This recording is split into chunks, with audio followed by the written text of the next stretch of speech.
खेडे नमन चाले भाग्यवान आम्ही कोकणवाले खेळ रंगी आज रंगले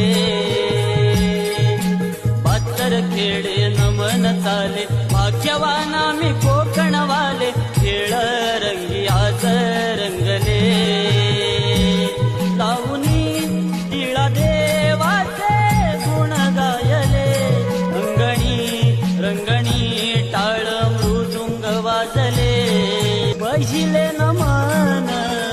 धरणी मातेला शेतकऱ्याला पोशिले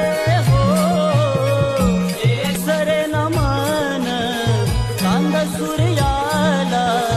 अंधाराला त्याने जाळीले हो तिसरे गणबंधू मी सवती चांगाला तिसरे गणबंधू मी सवती चांगाला पाची पांडवांना बंदिले हो सहावे